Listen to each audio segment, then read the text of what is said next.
ഇന്നലെ ഉച്ചയ്ക്ക് ശേഷം ഉണ്ടായ ശക്തമായ കാറ്റിലും മഴയിലും തെക്കൻ കേരളത്തിലും മധ്യ കേരളത്തിലും വ്യാപകമായ നാശനഷ്ടം ഉണ്ടായി. കായംകുളം എരുവയിൽ റോഡിലേക്ക് മരം വീണ് ബൈക്ക് യാത്രക്കാരനായ പത്തിയൂർ സ്വദേശി റിയാസിന് പരിക്കേറ്റിരുന്നു. അതുപോലെ എടത്തുവയിൽ തൊഴുത്തിനുമേൽ മരം കടപുഴകി വീണ് പശുവിനും ഗുരുതരമായി പരിക്കേറ്റു. കോട്ടയത്തും പലയിടങ്ങളിൽ മരങ്ങൾ കടപുഴകി നാശനഷ്ടങ്ങൾ ഉണ്ടായി.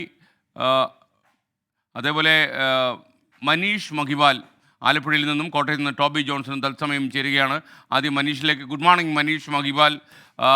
നമ്മുടെ ആ വിക്രമൻ ചേട്ടൻ്റെ വീടിന് പുറത്തൊക്കെ മരം വീണ് വലിയ അപകടം ഉണ്ടായി എന്നൊക്കെ റിപ്പോർട്ടുകൾ വരുന്നുണ്ടല്ലോ, എന്തൊക്കെയാണ് വിവരങ്ങൾ?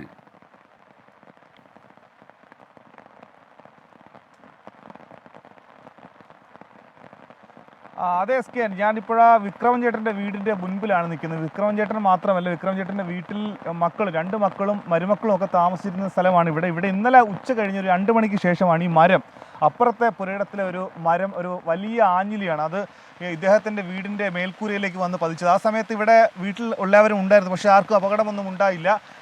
ഈ വീടിൻ്റെ അവസ്ഥ നമുക്ക് അകത്തോട്ട് കയറിയാൽ മാത്രമേ മനസ്സിലാവുകയുള്ളൂ. ഈ ദൃശ്യങ്ങൾ കാണുന്നതിനൊപ്പം തന്നെ വിക്രമൻ ചേട്ടനോട് നമുക്ക് തിരക്കത് എങ്ങനെയാണ് ഈ സംഭവം ഉണ്ടായത്, എപ്പോഴാണ്?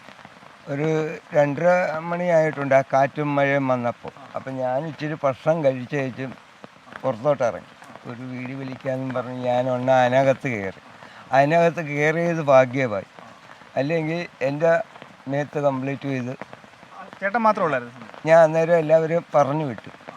കാറ്റ് ഞാൻ എല്ലാവരും പറഞ്ഞു ഇതെന്തോ ഒരു ഇതുണ്ട്, നിങ്ങൾ ഇപ്പുറത്താ പൊക്കോ എന്ന് പറഞ്ഞു. എനിക്ക് നോക്കിയപ്പോൾ ഈ ആഞ്ഞിലി പെശകായിട്ട് ഇങ്ങനെ വരുന്നുണ്ട്, അതിനകത്ത് നിന്ന് നോക്കിയപ്പോൾ ഇങ്ങനെ ചാഞ്ഞ് വരുന്നുണ്ടായിരുന്നു. അങ്ങനെയാണ് എല്ലാവരും പറഞ്ഞു വിട്ടത്. പെണ്ണുങ്ങളെ അവരിപ്പോൾ എവിടെയാണ്? അവരിപ്പോൾ അളിയന്മാരുടെ വീട്ടിൽ, ഒരാൾ ഭാര്യ വീട്ടിലും പോയി, മകളുടെ വീട്ടിൽ പോയി. മക്കൾ രണ്ടുപേരും ഇതിനകത്ത് കിടപ്പുണ്ട്. വെട്ടി മാറ്റാനുള്ള നടപടി ഇപ്പോൾ വക്കീൽ സാറ് മോനും കൂടെ ചെയ്യാമെന്ന് പറഞ്ഞു. അങ്ങനെ ഈ നിങ്ങളെല്ലാം വന്ന് ഇത് എടുത്തു കഴിഞ്ഞിട്ട് വെട്ടി മാറ്റാനാണ് പറഞ്ഞിരിക്കുന്നത്. അപ്പോൾ എസ് കെ, ഈ ദൃശ്യങ്ങൾ നമുക്ക് കാണാം. വലിയൊരു ആഞ്ഞിലി മരമാണ് അത്. ഈ കാണുന്ന പോലെ അല്ല, അത് അപകടം നമുക്ക് നേരിട്ട് വന്നാലേ നമുക്ക് മനസ്സിലാവുകയുള്ളൂ. ഭിത്തിയൊക്കെ തന്നെ ഇവിടെ അകത്ത് വിണ്ട് കീറിയിട്ടുണ്ട്. അകത്തേക്ക് തന്നെ നമുക്ക് ദൃശ്യങ്ങൾ, ക്യാമറമാൻ അകത്തെ ദൃശ്യങ്ങൾ കൂടി ഒന്ന് പകർത്തണം. അകത്ത് നമുക്ക് കാണാം ഈ മേൽക്കൂരയുടെ ഭാഗമൊക്കെ തന്നെ ഇടിഞ്ഞ് താഴോട്ട് വീണിട്ടുണ്ട്. ഈ അകത്ത് മൊത്തം ചോരുന്ന അവസ്ഥയിലെത്തി. അതായത് ഈ മരം വീണതിനെ തുടർന്ന് മേൽക്കൂരയുടെ പല ഭാഗങ്ങളിലും ഭാഗികമായി വിള്ളലുണ്ടായി. ഒരു ഓടിട്ട വീടാണ്. വീടിൻ്റെ ഭിത്തിയിൽ പല സ്ഥലത്തും വിള്ളലുണ്ട്. അങ്ങനെ ഈ വീട്ടിൽ ഇനി താമസിക്കാനൊക്കെ തന്നെ ഇച്ചിരി ബുദ്ധിമുട്ടാണ്. ഈ മേൽക്കൂര മൊത്തം മാറണം, ഒപ്പം തന്നെ ഈ ഭിത്തിയൊക്കെ തന്നെ കുറച്ചും കൂടി ഉറപ്പോടുകൂടി കെട്ടണം. അങ്ങനെയുള്ള സ്ഥിതിവിശേഷത്തിൽ എത്തിയാൽ മാത്രമേ വീട്ടിൽ ഇനി താമസിക്കാൻ കഴിയൂ. ചെറിയൊരു വീടാണ്. എന്തായാലും വലിയ അപകടം ഒഴിവായി എന്ന് മാത്രമാണ് ഇവിടെ എത്തുമ്പോൾ നമുക്ക് മനസ്സിലാക്കാൻ സാധിക്കും. അത്രയും ഒരു കൂറ്റൻ ആഞ്ഞിലിയാണ് ഇവിടെ ഇന്നലെ ശക്തമായി പെയ്ത കാറ്റിലും മഴയിലും. ഇന്നലെ അവിടെ നിന്നും തൊട്ടടുത്ത വീട്ടിലെ പുരയിടത്തിൽ നിന്നും ഈ ആലപ്പുഴ പുന്നപ്ര വാടക്കൽ താമസിക്കുന്ന വിക്രമൻ ചേട്ടൻ്റെ വീടിൻ്റെ മേൽക്കൂരയിലേക്ക് വന്ന് പതിച്ചത്. ഇപ്പോൾ നിലവിൽ ഈ വീട്ടിൽ താമസിക്കുന്ന മറ്റാളുകളൊക്കെ തന്നെ ബന്ധു വീട്ടിലേക്ക് മാറി താമസിക്കാൻ പോയിരിക്കുകയാണ്. ഈ മരം വെട്ടിമാറ്റാനുള്ള നടപടികൾ ഇന്ന് തന്നെ അയൽവാസികളായിട്ടുള്ള അവർ ഇന്ന് തന്നെ അത്തരത്തിലത് മാറ്റാനുള്ള സഹായം ചെയ്യുമെന്നും വിക്രമൻ ചേട്ടൻ അറിയിക്കുന്നുണ്ട്. S K. Okay, thank you. Manish മഹിമാലാണ് പുന്നപ്ര വടക്കിൽ നിന്ന് നമുക്കൊപ്പം ചേർന്ന്. തൈവെളിയിൽ എന്നാണ് ആ വീടിൻ്റെ പേര്.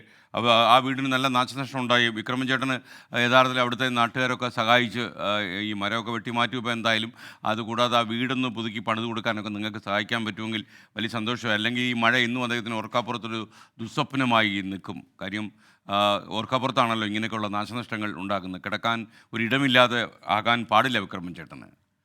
കോട്ടയത്തും പലയിടങ്ങളിലും മരങ്ങൾ കടപുഴകി ഒരുപാട് നാശനഷ്ടങ്ങൾ ഉണ്ടായി എന്ന് ഞങ്ങളുടെ ബ്യൂറോ റിപ്പോർട്ട് ചെയ്യുന്നു. ടോബി ജോൺസൺ ടെലിഫോണിൽ ചേരുന്നു. Good morning Toby. കോട്ടയത്ത് എന്താണ് വിശദാംശങ്ങൾ? എസ് കെ എൻ, കോട്ടയത്ത് വിവിധ ഇടങ്ങളിൽ മരങ്ങൾ കടപുഴകുന്ന ഒരു കാഴ്ചയാണ് നമുക്ക് ഇന്നലെ കാണാൻ സാധിച്ചത്. ഇന്ന് മഴയ്ക്ക് ഒരല്പം ആശ്വാസമുണ്ട്. എന്നാൽ ഇന്നലെ പല സ്ഥലങ്ങളിലും മഴ പെയ്തിരുന്നു, ഒപ്പം തന്നെ ശക്തമായിട്ടുള്ള കാറ്റ് വീശിയിരുന്നു എന്നാണ് നമുക്ക് അറിയാൻ കഴിഞ്ഞത്. ചങ്ങനാശ്ശേരി വില്ലേജ് ഓഫീസിന് മുൻവശത്ത് പാർക്ക് ചെയ്തിരുന്ന ഒരു കാറിന് മുകളിലേക്ക് ഇന്നലെ ഒരു വലിയ മരം കടപുഴകി വീണു.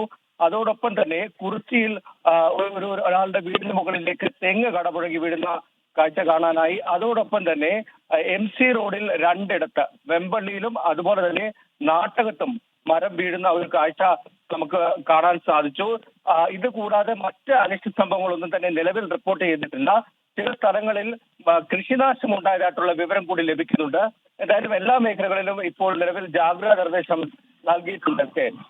Okay, thank you. Toby Johnson ആണ് കോട്ടയത്ത് നിന്നും ടെലിഫോണിൽ ചേർന്നത്.